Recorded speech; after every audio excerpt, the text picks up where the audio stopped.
ओम नमो भगवते वासुदेवाय। मैं गरिमा अग्रवाल आप सभी का वंदन करती हूँ, अभिनंदन करती हूँ। आज से मार्गशीर्ष महीना शुरू हो रहा है, इसीलिए हम लेकर आए हैं आपके लिए मार्गशीर्ष महीने की कथा। लेकिन आज का पहला अध्याय शुरू करने से पहले हम जान लेते हैं इस महीने के बारे में कुछ बातें। मार्गशीर्ष महीने को मंगसिर महीना, अघन मास आदि नामों से भी जाना जाता है। शास्त्रों के अनुसार मार्गशीर्ष महीने का संबंध मृगशिरा नक्षत्र से भी है। इसी नक्षत्र के कारण इस माह का नाम मार्गशीर्ष माह पड़ा। हिंदू कैलेंडर के अनुसार कार्तिक माह के बाद मार्गशीर्ष महीने की शुरुआत होती है, जो 9वां महीना माना गया है।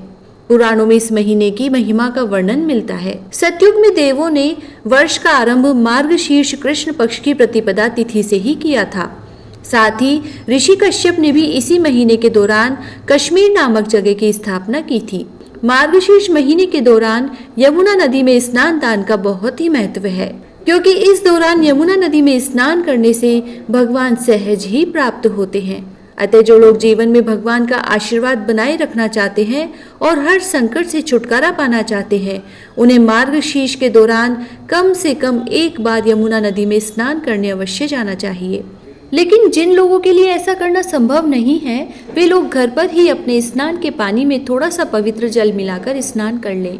इस महीने में सांवले सलोने भगवान श्री कृष्ण की उपासना करना और पवित्र नदियों, तट या सरोवर में स्नान करना विशेष शुभदायी होता है। अगर आप संतान की चाह रखते हैं तो श्री कृष्ण की आराधना करने मात्र से आपको संतान प्राप्ति का वरदान बहुत ही सरलता से प्राप्त हो सकता है। मार्गशीर्ष महीने में कीर्तन करने तथा शास्त्रों का पाठ करने से अमोघ फल मिलता है। इस महीने में किए गए हर तरह के मंगल कार्य विशेष फलदायी होते हैं। इस महीने में पूरे मन से श्री कृष्ण की आराधना करने से चंद्रमा से अमृत तत्व की प्राप्ति भी होती है। इस महीने में कृष्ण मंत्रों, आरती, चालीसा, श्लोक, स्तुति, कहानियाँ आदि का पाठ विशेष फलदायी होता है। इस महीने में गौ सेवा अवश्य करनी चाहिए। गायों की सेवा और उनकी उचित देखरेख करने से भी कृष्ण प्रसन्न होते हैं। इस महीने में गाय के शुद्ध घी का दिया कृष्ण के मंदिरों में अवश्य जलाना चाहिए। इसके अलावा श्री कृष्ण को अपना बनाने और उनकी कृपा पाने के लिए केवल प्रेम की साधना ही पर्याप्त है। इस महीने में अगर आप पूरे प्रेम भाव से श्री कृष्ण को पुकारेंगे तो निश्चित ही आपको इसका उचित फल देंगे। स्कंद पुराण के अनुसार श्री कृष्ण और राधा की कृपा पाने वाले मनुष्य को मार्गशीर्ष महीने में व्रत, उपवास व निरंतर भजन, कीर्तन आदि करते रहना चाहिए। इसके साथ ही शाम के समय यानी संध्या काल में श्री कृष्ण और राधा की आराधना के साथ साथ विष्णु जी और शिव जी के भजन कीर्तन भी अवश्य करना चाहिए। इन दिनों प्रतिदिन गीता का पाठ अवश्य करना चाहिए। इस पूरे महीने भर में मनुष्य पूरे विधि विधान से श्री कृष्ण का ध्यान, जप, तप, व्रत, उपवास आदि करता है तो उसकी समस्त मनोकामनाएं पूर्ण होती है। इसके साथ ही इस महीने तेल मालिश करना शुभ फल प्रदान करता है। इस महीने कुछ वस्तुओं का प्रयोग करने की शास्त्रों में मनाही होती है। इस महीने में जीरा खाने की मनाही होती है, अतः महीने भर जीरा नहीं खाना चाहिए तथा वसा युक्त भोजन करना चाहिए। यह हमने मार्गशीर्ष महीने की जरूरी बातों को जान लिया है। तो आइए सुनते हैं मार्गशीर्ष महीने की यानी मंगसिर महीने की कथा का पहला अध्याय। ओम श्री लक्ष्मी नारायण नमः। ओम श्री राधा कृष्णाय नमः।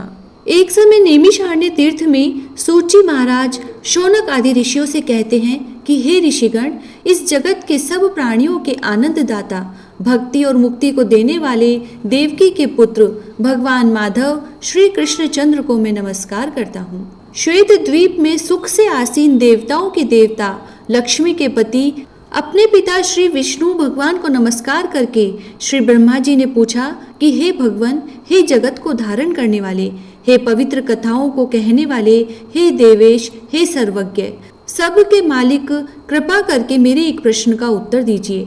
आपने पहले कहा कि मैं मासों में मार्गशीर्ष मास हूँ, सो मैं उस मार्गशीर्ष मास का ठीक ठीक महात्म्य जानना चाहता हूँ। हे रमापते, उस मास का देवता कौन है, दान क्या है, उसमें स्नान आदि करने की विधि क्या है, तथा मार्गशीर्ष महीने में क्या क्या करना चाहिए, क्या भोजन करना चाहिए, क्या बोलना चाहिए, तथा जो पूजन ध्यान मंत्र जप आदि कर्म किए जाते हैं उन सबको मुझसे कहिए। तब श्री विष्णु भगवान ब्रह्मा जी से कहने लगे कि हे ब्राह्मण, समस्त लोक के उपाराकार्थ आपने बहुत सुंदर प्रश्न किया है, जिसके करने से शुभ यज्ञ आदि समस्त कार्य करने का फल प्राप्त हो जाता है। हे सूत, समस्त यज्ञों के करने से जो पुण्य प्राप्त होता है तथा जो सब तीर्थों में जो फल मिलता है, वह फल मार्गशीर्ष मास के व्रत के सेवन से मिल जाता है। हे पुत्र, मनुष्य तुला पुष्पदान आदि के करने से जो फल प्राप्त करता है, वह फल केवल मार्गशीर्ष मास के महात्म्य के सुनने मात्र से प्राप्त कर लेता है। यज्ञों को करना, वेदों को पढ़ना, दान आदि देना, तीर्थों में स्नान आदि करना, संन्यास तथा योग को धारण करने से मैं किसी के वशीभूत नहीं होता, किंतु मार्गशीर्ष मास में स्नान, दान, पूजन, ध्यान, मौन, जप आदि के करने से मैं सहज ही वश में हो जाता हूँ। अन्य मासों में यह सब कर्म करने से मैं वश में नहीं होता। यह मैंने तुमसे अत्यंत गुप्त बात कही है। सर्वत्र निवास करने वाले देवताओं ने जब मेरी प्राप्ति के लिए यह अत्यंत सुलभ उपाय देखकर अन्य धर्म आदि सेवन से इस मार्गशीर्ष को गुप्त कर दिया। अतः मेरे भक्तों को मेरी प्राप्ति के साधन समझकर मार्गशीर्ष मास का सेवन अवश्य करना चाहिए। जो मनुष्य इस भारतवर्ष में मार्गशीर्ष मास में व्रत आदि का सेवन नहीं करते, वे पाप रूप हैं, क्योंकि वे कली काल से अत्यंत मोहित हो रहे हैं। हे वत्स, 8 मासों में स्नान, दान, व्रत, पूजन आदि से जो फल मनुष्य को प्राप्त होता है, उतना ही फल मकर के सूर्य होने पर माघ मास में हो जाता है। माघ मास से 100 गुना फल वैशाख मास व्रत सेवन से मिलता है, और उस वैशाख मास सेवन से 1000 गुना अधिक फल तुला के सूर्य होने पर कार्तिक मास व्रत सेवन से मिलता है। परंतु कार्तिक मास व्रत सेवन की अपेक्षा कोटि गुना अधिक फल वृश्चिक के सूर्य होने पर मार्गशीर्ष मास में प्राप्त होता है। इस कारण मार्गशीर्ष मास समस्त मासों में श्रेष्ठ है और मुझको अत्यंत प्रिय है। हे पुत्र, जो मनुष्य मार्गशीर्ष मास में प्रातःकाल उठकर विधि पूर्वक स्नान करता है, उससे प्रसन्न होकर मैं उसकी आत्मा को अपना ही समझता हूँ। हे पुत्र, इसमें मैं तुमसे एक इतिहास का वर्णन करता हूँ, सो तुम सुनो। पहले पृथ्वी तल में नंद गोप नाम का प्रसिद्ध महात्मा हुआ। गोकुल में उसकी हजारों परम सुंदर कन्याएं हुई।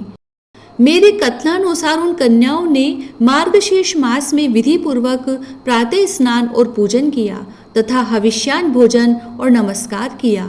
इस प्रकार उनके व्रत सेवन से मैं उन पर अत्यंत प्रसन्न हुआ। मैंने प्रसन्नता से उन कन्याओं को वर प्रदान में अपनी आत्मा तक को दे दिया।